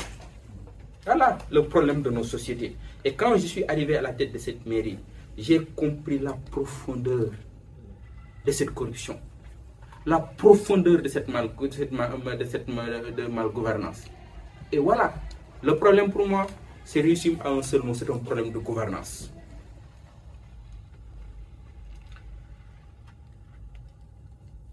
Bassambo me demande donc des réformes sur cette gouvernance. Évidemment, il n'y a rien. Mettre un parquet qui va être impitoyable contre ceux qui détournent les ressources publiques. Il n'y a pas autre chose. Si on ne le fait pas, on n'ira nulle part. Mais tant que quelqu'un peut détourner de l'argent, construire une belle villa, envoyer ses enfants à l'étranger, et cela n'aime personne, et qu'on le laisse, ou bien qu'on puisse le présenter comme un modèle, on n'ira nulle part. Il n'y a pas autre chose. Il faut être sans pitié, je dis bien sans pitié, à l'endroit de ces gens-là. Sur la jeunesse, c'est une question très pertinente. Et aujourd'hui, il nous faut basculer vers l'industrialisation de nos pays. Sans l'industrialisation, ça va être difficile, ça va être impossible d'aller vers l'émergence, d'aller vers le développement, le plein emploi. On va avoir du pétrole, on va avoir du gaz. Moi, j'exigerais que les premières transformations doivent se faire là-bas au pays. Sinon, ça ne servira absolument à rien du tout. Les premières transformations, l'industrialisation. Et c'est pourquoi l'un des points majeurs de mon projet, c'est quoi? C'est le chemin de fer. À travers le chemin de fer, je veux moderniser le Sénégal. Un réseau dense et moderne. Macky Sall a mis 1000 milliards entre Dakar et Diamniadio. 1000 milliards. Je remets le chemin de fer de Dakar à Bamako. Je réhabilite toutes les villes qui dépendaient du chemin de fer. Rufisque, Thiès, Sakal, Louga, Gossas, Guinguinéo, Kaye, tous, jusqu'à Touba, jusqu'à Casamance. Je crée de l'emploi. Mais je mets le premier maillon pour aller vers l'industrialisation. Oui, je parle dans mon projet de l'autosuffisance, de la souveraineté alimentaire, mais si on produit, il faut transporter. D'abord, regardez en Casamance, tous ces mangues-là qui pourrissent chaque année en Casamance. Des centaines de tonnes. Et donc, pour la question de Mamadou Moustapha, j'ai rencontré des hommes politiques français et je vais en rencontrer d'ici demain et après-demain. Je suis clair quand je les rencontre sur cette question. La revendication de notre jeunesse se résume en un seul mot, plus de dignité. Si on n'a pas le courage de dire ça à la France, ce n'est même pas la peine pour moi de venir ici vous rencontrer. C'est très clair sur ces questions. La France doit savoir que elle n'a plus à faire avec la même Afrique. Il y a une certaine façon de concevoir la politique, c'est derrière nous. On n'est plus du temps du général de Gaulle. Non, on n'est plus du temps du général de Gaulle. Mais je ne fais pas partie aussi de ceux qui disent non, on a des relations plusieurs fois séculaires avec la France. Comment fonder des relations responsables, fondées sur le respect mutuel et la dignité des peuples africains. Et ça, je suis intransigeant sur ça. Tous les hommes politiques français que j'ai rencontrés, je les exprimé de cette même manière. Je suis clair sur cette question. On n'est plus dans le temps de Focard, c'est clair. Il nous faut fonder de nouvelles relations avec la France. De nouvelles relations. Et ça me permet de répondre à la question de Momo sur le franc CFA. Je pense que le congrès de le thème de notre dernier congrès, c'était la souveraineté. Reconstruire la souveraineté des peuples. Lorsque je parle de souveraineté, la souveraineté, elle est totale. Elle est politique, elle est économique, elle est alimentaire, elle est écologique, elle est fiscale, elle est militaire, elle est monétaire. Vous savez, la monnaie est un instrument politique d'abord. Quand je dis, parce que la zone franc, c'est une communauté de 200 millions d'habitants. Combien d'universités, combien de cadres, combien d'ingénieurs. Et on veut nous faire croire que nous ne sommes pas capables de gérer une monnaie. Si les 200 millions-là de la zone franc sont incapables de gérer une monnaie, ce n'est pas la peine de rêver pour le développement. C'est ma position. Il faut avoir une haute opinion de soi. Il ne faut pas tomber dans la haine de soi. La haine de soi, c'est de penser que nous ne sommes pas capables de gérer notre monnaie. Et qu'une certaine puissance est capable de gérer sa propre monnaie. Vous savez, j'aime beaucoup le général de Gaulle. Vous savez pourquoi? Parce qu'il avait une haute idée de la France. Il avait une haute opinion de son pays. Malgré la défaite, tout ce qui s'est passé durant la guerre 39-45, il a su imposer la France jusqu'à avoir le droit au veto. Parce qu'il avait une haute opinion de la France, de l'histoire de la France, de la place de la France dans l'histoire du monde. De la même manière, j'ai une haute opinion de la place des peuples africains, de la place de mon pays, de notre peuple, dans l'histoire des peuples. Et nous ne pouvons pas continuer de confier notre monnaie à d'autres pays. Ça ne signifie pas la France dégage. Ça signifie quoi? Plus de dignité. Ça signifie quoi? Ça signifie une seconde indépendance, une seconde émancipation. Et la France et ces pays, je pense, que sont en mesure de comprendre les logiques de cette seconde émancipation. Cette seconde émancipation ne se développe pas contre une puissance coloniale. Non. Elle se développe dans un sens où on travaille pour un respect mutuel, dans le respect de notre propre identité, de notre dignité. Voilà ce que je pouvais dire par rapport à... Merci beaucoup. Juste félicitations, docteur. J'ai deux petites questions. Et si vous pourriez me répondre en français et en wolof, c'est pour la radio, ça serait formidable. Voilà. Donc, vous semblez être déçu par le climat qui prévaut actuellement à Yewwi Askan Wi, puisque vous estimez que vous êtes toujours membre de cette coalition. Est-ce que vous avez situé les responsabilités, selon vous, qui en sont les responsables? La deuxième question, honnêtement, à vous entendre parler, vous entendre décliner votre vision politique, j'avais le sentiment d'entendre Alassane Sall, Abdourahmane Diouf, Ousmane Sonko, puisque vous avez tous plus ou moins la même vision. Qu'est-ce qui vous empêche de travailler ensemble? Serait-il possible d'aller ensemble à la présidentielle si la situation venait à se poser? Comme vous l'avez souligné, professeur, vous avez dit que la politique, c'est pas vraiment des stratégies pour conquérir et conserver le pouvoir. Simplement. Mais, oui, simplement, d'accord. Mais c'est en quelque sorte une gestion saine des affaires de la cité. Partant de là, moi, donc, pour parler de la décolonisation de la politique en Afrique, je voudrais savoir quelle est la place de la femme dans cette décolonisation. Faut-il repenser la question de la femme au Sénégal? Merci. Moi, je suis originaire de la même ville que notre conférencier, que je remercie d'ailleurs parce qu'il a fait, comme d'habitude, un brillant exposé. Mais la question que j'aimerais lui poser, on sait qu'à Thiès, c'était le fief du SEC, que tout le monde connaît, Yankhoba Diattara, et plus tard, bien sûr, Talla Sylla. Et Thiès, c'est la deuxième ville du Sénégal, qui était bien sûr un carrefour commercial très connu. Mais comment, on va revenir un peu sur le passé, comment M. Diop avez-vous fait pour gagner les élections municipales déjà, avec quelle équipe?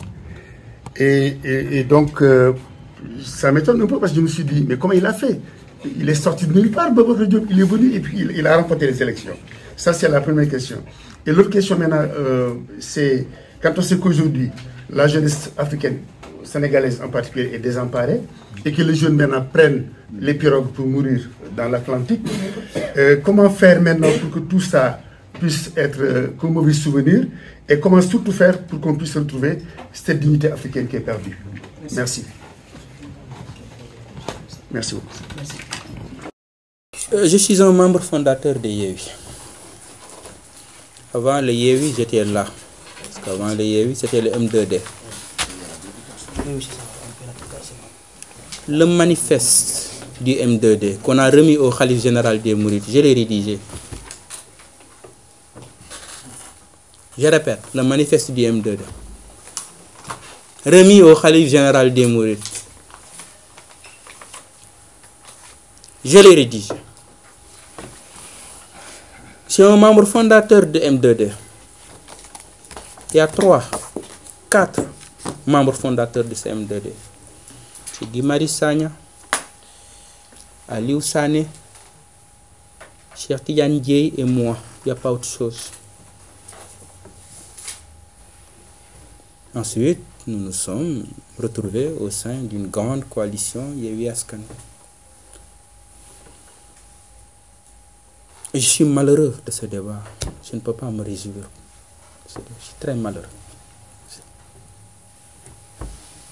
On a eu beaucoup d'occasions ratées dans ce pays. J'ose espérer encore qu'elle ne sera pas une occasion ratée. Et tout ceci parce que dans nos pays, les gens parlent de démocratie, mais ils ne sont pas à l'aise avec la démocratie.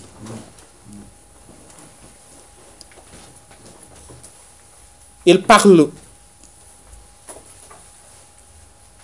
de dictature, de tout ce que vous voulez, mais en vérité, ils ne sont pas à l'aise avec le pluralisme. Je n'ai posé aucune faute, aucune, je dis bien, au sein de cette coalition Yewwi. Aucune.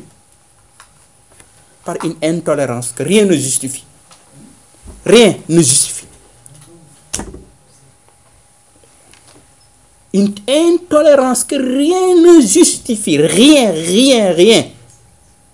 Si Boubacar Diop avait rejoint Macky Sall ou avait posé des actes, ça on peut comprendre. S'il l'avait pris publiquement, on peut comprendre. Rien. On est à jour au niveau de nos cotisations. Il n'y a rien, mais parce qu'on a seulement des positions pour dire tel, et certain. Et c'est ça qui est déplorable. Les projets, on les porte pour les peuples. On ne les porte pas pour des partis ou bien pour des individus. Il faut revenir au principe quand il y a crise. Il n'y a pas autre chose. Personne ne se réjouit de la situation. Et j'ose espérer que, oui, des gens responsables et qui feront l'effort de s'élever au-dessus de leur propre personne et de se rendre compte que c'est des projets pour nos peuples. Damani, man, duma wax waxu personne. C'est rare ngeen gis ma tudd nit. Waaye nag, est-ce que mus naa leen a wax dara publiquement quelqu'un démentir ko au sein de Yewwi? On m'insulte souvent sur ma page Facebook. Am na ñoo xamante ni parce que am na lu ñuy xalaate képp ku ni xalaatewul ñi attaqué la nangam mais man duma wax lu nit di remettre en cause.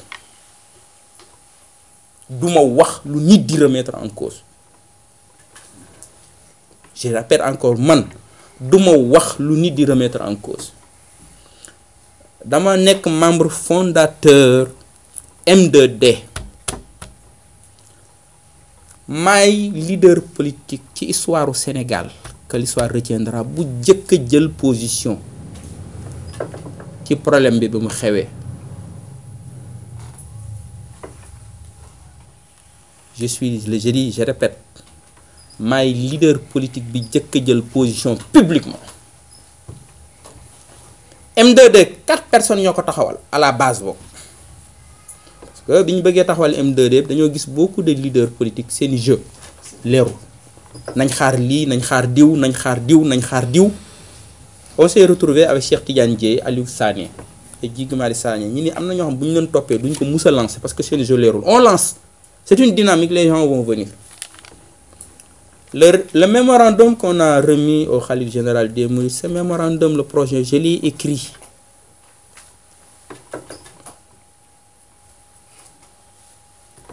Ñi ñëw ci Yewwi di fa def li ñëpp di def di cotiser di yaatal parce que di def lépp comme tout le monde jusqu'au jour où parce que am na ñoo xam ni sur des questions beaucoup leen xalaat simplement.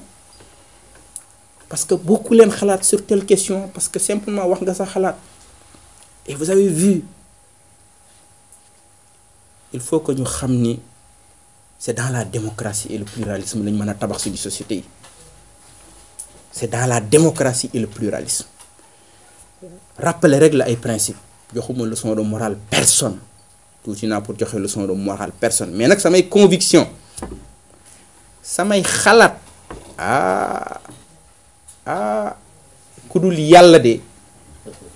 Yaakaar naa ni mënoo ko changer parce que man dama namul dara li xale yi di wax waaw mais mes convictions moom je suis prêt à mourir pour les défendre. Quand on était au Parti Socialiste, quand il fallait le dire à Tanor, on l'a fait. Quand il fallait le dire à Khalifa Sall, on l'a fait. C'est pas aujourd'hui qu'on va changer. Là, mon fils a changé.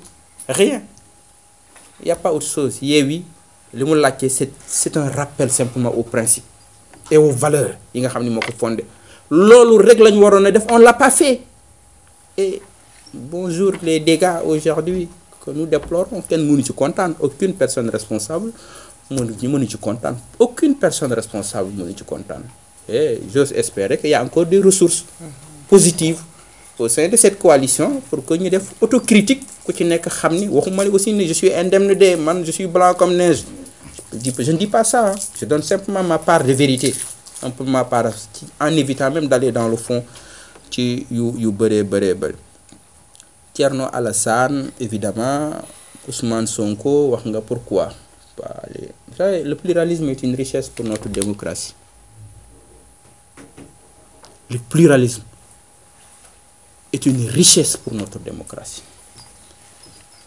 Il faut donner la possibilité à tous ces projets-là de s'exprimer, à tous ces leaders-là de s'exprimer. Le jour des élections, le peuple arbitrera. Et quand le père... Ce ne sont pas des mêmes projets. On se retrouve avec des gens sur certains points. Et ce ne sont pas les mêmes projets. Vous ne pouvez pas me dire que j'ai le même projet avec eux. Ce n'est pas possible. On n'a pas les mêmes trajectoires. On n'a pas la même histoire. On n'a pas la même idéologie. Pourquoi vous étiez tous sortis? Mais Yewwi, ce n'est pas un parti. Yewwi, c'est une coalition politique. Yewwi, ce n'est pas un parti. Yewwi est une coalition avec plusieurs sensibilités, avec différents parcours. Ousmane Sonko et Khalifa Sall, beaucoup de gens beaucoup de gens. Et pourtant, ils sont ensemble. Avec Barthélémy Diaz, c'est cette coalition. Mais l'intelligence qu'on avait de créer cette coalition, au moins de comprendre à un certain moment de la trajectoire de nos États, il y avait une orientation, une aspiration de notre jeunesse. Et on l'avait tous compris. Et une crise est arrivée. À ce niveau, c'est pourquoi je dis, j'ose encore espérer. Moi, je ne désespère pas qu'il y a encore des énergies positives au sein de cette coalition, ou bien ceux qui pensent qu'il y a quelque chose qui peut être encore sauvé à ce niveau. Et ça, et donc, c'est ce que je peux dire, mais FDS, les Guelwaars, est différent des autres formations politiques. Vraiment, ce n'est pas la même trajectoire au plan de l'identité. Parce que nous, on est une formation de gauche, on le revendique. C'est différent des autres. On le revendique de gauche. Je ne cherche pas à convaincre, je dis dans notre identité. Même si on fait l'effort d'élaborer un nouveau discours de gauche dans le contexte africain, ou bien d'élaborer que signifie être de gauche aujourd'hui en Afrique. Mon prochain livre portera sur ce thème. Que signifie être de gauche dans le contexte africain? Et je me donne, et nous nous donnons les moyens intellectuels d'élaborer ce discours. On ne fait pas partie de ceux qui disent qu'il n'y a pas d'idéologie. Non, non, non, non, non. On a une orientation, on a une trajectoire. Nous venons du Parti socialiste. Mais lorsque nous sommes partis de ce Parti socialiste, il y a eu des raisons pour lesquelles nous sommes partis de ce Parti socialiste aussi. Donc, on ne peut pas nous dire que nous avons les mêmes projets. Sur certains points, on se retrouve. Sur certains aspects, on se retrouve. Mais sur d'autres, mais chacun garde son identité. Non, non, non, non, monsieur, non, non, c'est pas possible comme ça, non. Allez-y, on remplace des femmes. Non, non.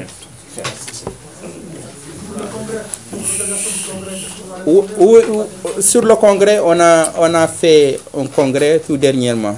Et je vous rappelle, je vous donne simplement qu'est-ce qui s'est passé pour vous dire que lorsqu'on est arrivé au congrès, tout le bureau a démissionné, y compris le président du parti qui a regagné le public.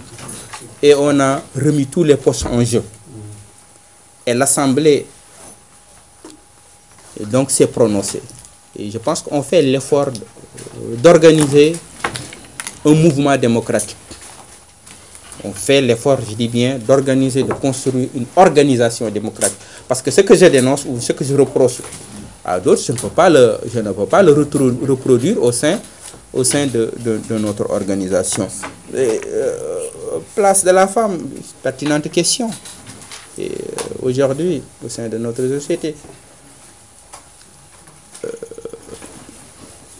la parité, je ne peux pas dire que c'est un mythe, mais elle nous cache de voir certaines choses. Elle ne règle pas tous les problèmes. Elle ne règle pas les problèmes.